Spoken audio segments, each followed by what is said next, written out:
Have you ever been confused? Have you ever been in a situation where one decision can change your life? Did you feel nervous? Because I am. And when this decision you are about to make is about where to spend billions of dollars, it gives you blood pressure problems. Because you see, there are forces beyond my control that affect my decision. And I'm not talking about God. Let me give an example. Imagine a country with explosive population growth, which leads to more resource depletion and pollution, which will lead consumers to demand for more laws protecting environment, which will encourage new technological solutions and products. And if they are affordable, may actually change attitudes and behavior of people. So in this scenario, population of a country is demographic force. Depletion of resources and pollution is natural force. Demand for laws for protecting environment is political and legal force. Tech solution is technological force. Affordability is economic force and changing attitude of people is socio-cultural force. So if I was the global head of an electric car company, then these forces work in my favor. As electric cars do not deplete the natural resources, so laws are made to encourage electric car manufacturers. But I'm actually the global head of a sports car manufacturing company that drinks fuel like a thirsty person in Sahara Desert. So these forces do not work in my favor. I have to find what works in my favor. I have to find my Portugal. So Portugal is our biggest market. Now it is not a rich country per se, but it is an interesting country because it has lot of low income families but has high income families too. So the inequality in income is very high. We marketers divide the country based on five type of income patterns. First is low income countries. Second is very low income countries. Third is very low and very high income countries like Portugal. Fourth is low, medium and high income countries.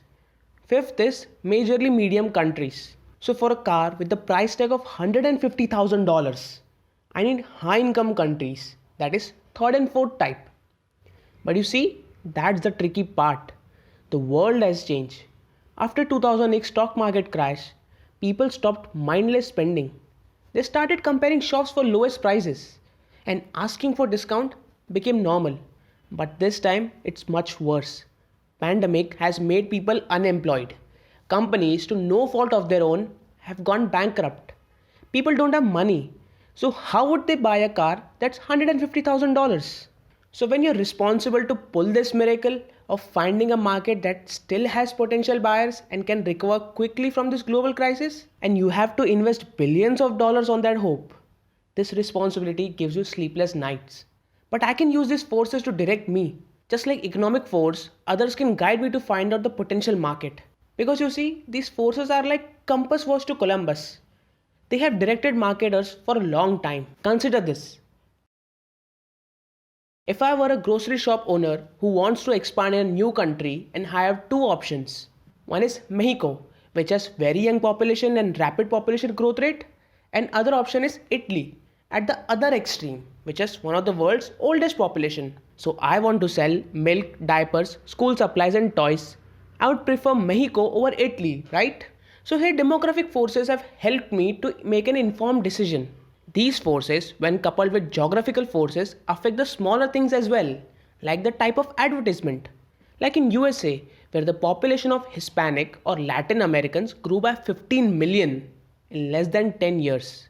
And even though they live in English-speaking country, Hispanic media giant Univision observed that 70% of Spanish viewers are more likely to buy a product when it is advertised in Spanish. So if I were to sell the products in these geographies, guess which language I would prefer?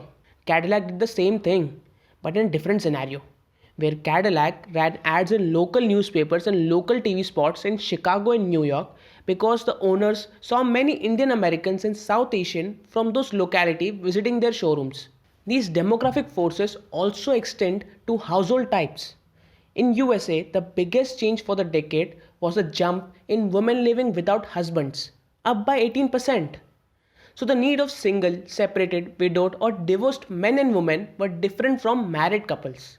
They preferred smaller apartments, inexpensive and smaller appliances, furniture and furnishing and smaller sized food packages as compared to married couple. So if I were IKEA, the company that sells budget furniture, then I would target these single parents. So you see, this is the extent to which these forces guide us. Now I know it may seem straightforward that I just have to find out where the rich people live in USA and expand my infrastructure there. Right? Well, it's not. That's why companies have global heads like me who have to go one step further, one step deeper than the surface. Because you see, we are already in USA.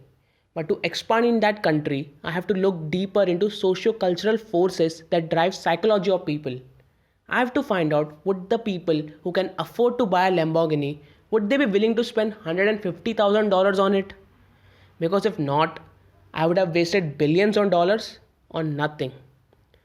Find out about socio-cultural forces in the next video. Until next time, thank you for watching. And please don't forget to subscribe to the channel for videos on industry analysis, business news, and such business lessons. Thank you.